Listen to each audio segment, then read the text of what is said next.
오늘 말씀에서 예수님은 포도원 주인과 품꾼의 비유를 통해서 하나님 나라와 구원의 은혜에 대해 설명하십니다. 당시 팔레스타인에 사는 사람들은 로마의 식민 지배 아래 있었기 때문에 직업이 없거나 땅을 빌려서 경작하는 소작농이 많았습니다. 따라서 직업이 없는 이들은 생계를 위해서 아침 일찍부터 장터에 나가 그날의 일자리를 찾아야만 했죠. 오늘 비유에서 포도원 주인은 대략 이른 아침인 6시부터 장터에 나가서 품꾼을 모았습니다.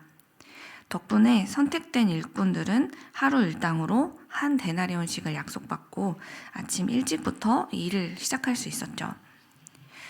그런데 이후에도 주인은 오전 9시와 또 정오, 그리고 오후 3시와 오후 5시까지도 장터에 나가서 품꾼을 구해 자신의 포도원으로 들여보내는 것을 반복했습니다.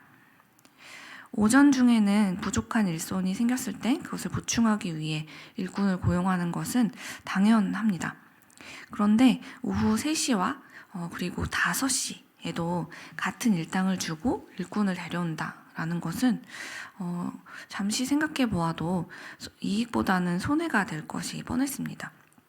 게다가 그가 5시에 만났던 사람들은 자신들의 입으로 이미 말했듯이 아무도 품꾼으로 쓰지 않는 사람들, 즉 하루가 다 가도록 고용주들에게 선택받지 못했던 사람들이었습니다.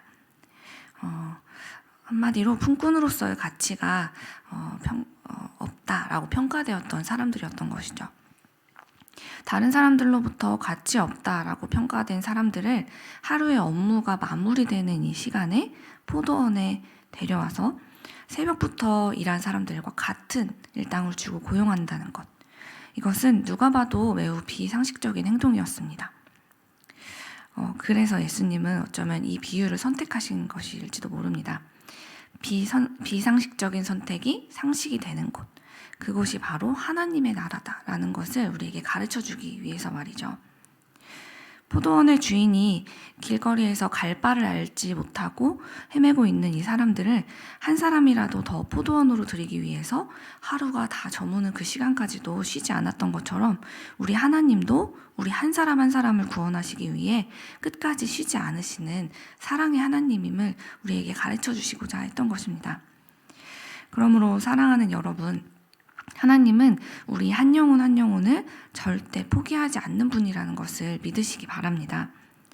주님은 우리 한 사람 한 사람을 자신의 목숨만큼 귀하게 여기시는 분이세요. 그래서 예수님은 오늘 말씀의 1절과 4절, 7절에서 제3시와 6시, 9시와 11시 이렇게 시간을 계속해서 이야기하시면서 끊임없이 장터에 나가 품꾼을 부르는 그 주인의 모습을 설명하는 이 상황을 통해서 한 영혼이라도 더 구원하기 위해 우리를 기다려주시고 또 찾으시고 그런 우리를 받아주시는, 언제든 받아주시는 이 주인의 모습이 바로 우리 하나님의 마음이다라는 것을 가르쳐 주시려고 했던 것이죠. 그러니 여러분, 나를 아무런 조건 없이 존귀하게 여겨주시는 우리 하나님의 그 사랑을 날마다 신뢰하는 여러분이 되시길 바랍니다. 하나님은 우리를 편견 없이 사랑해 주시는 분이기 때문이에요. 오늘 말씀을 보면 제11시, 즉 퇴근 시간이 다 된 때에 포도원으로 주인이 품꾼을 불러들였다라는 것도 놀라운데 품삯을 줄 때는 누구부터 주었다고 적혀 있습니까? 바로 맨 나중에 온 자였습니다. 예수님은 오늘의 16절 말씀에서 이와 같이 나중된 자로서 먼저 되고 먼저 된 자로서 나중되리라는 말씀으로 오늘의 비유를 마치고 계신데요. 이는 앞서서 우리가 살펴보았던 19장의 30절 말씀을 앞뒤로 순서만 바꾸어서 지금 반복하고 계신 것입니다. 예수님은 19장의 부자 청년 이야기부터 오늘 20장에서 포도원의 품꾼 비유를 마치기까지 하나님 나라와 구원의 은혜는 이런 것이다 라고 우리에게 반복해서 같은 메시지를 전해주고 계신 것이죠.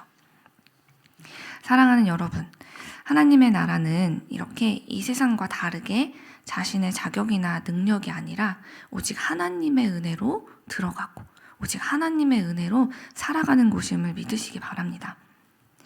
그런데 안타깝게도 우리는 자꾸만 그 사실을 잃어버리곤 해요.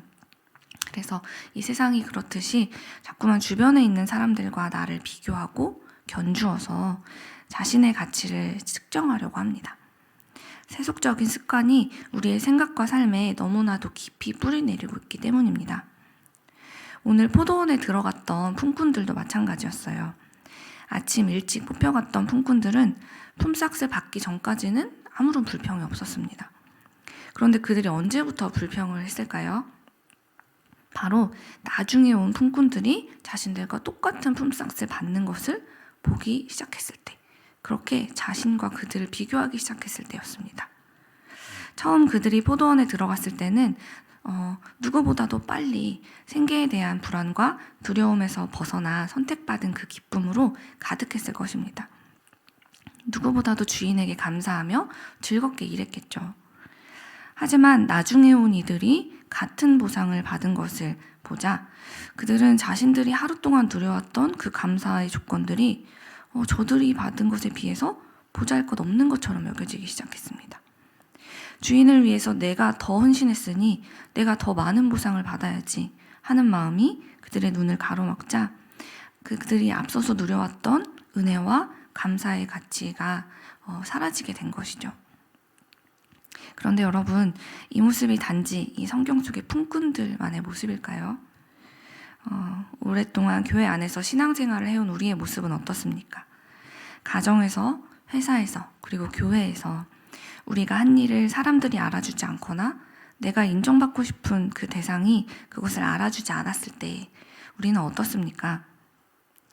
처음에는 분명 하나님의 은혜에 감사하며 자발적으로 시작했던 일인데 이 일을 통해서 기쁨을 누렸던 내가 어느새 저 사람은 안 하는데 왜 나만 이라는 말을 자주 하고 또 저 사람 때문에 라고 탓하면서 불만을 토로하고 있지는 않습니까? 만약 그러한 모습이 자꾸만 내 안에서 반복되고 있다면 우리는 예수 그리스도를 믿고는 있지만 하나님의 나라는 우리 삶에서 맛보지 못한 채 고행을 반복하는 듯한 삶을 살아가고 있는 중일 것입니다. 그러니 여러분, 늦게 부름받고도 마치 나와 같은 복을 누리는 것 같이 보이는 그분들을 시기하거나 부러워하지 마십시오. 바꿔서 생각해보면 그들은 포도원에 늦게 들어온 만큼 세상에서 예수님 없는 그 불안하고 어두웠던 삶을 보내야만 했었습니다. 아침 일찍 포도원에 들어온 여러분이 주님 안에서 누렸던 평안과 감사와 그 은혜의 가치들을 그들은 그만큼 늦게 누리기 시작했다는 것이죠. 그러니 우리가 시기하고 억울해야 할 것이 무엇이겠습니까? 부러울 것이 무엇입니까? 누구보다도 일찍 예수님을 영접한 우리는 먼저 하나님의 그 넘치는 사랑과 은혜를 받은 사람임을 기억하십시오. 우리는 그만큼 오랫동안 하나님을 의지하는 이 인생 가운데서 세상이 줄 수 없는 평안을 맛본 복된 인생을 살아온 사람들입니다. 그것을 기억하면서 날마다 감사하는 우리가 되었으면 좋겠습니다.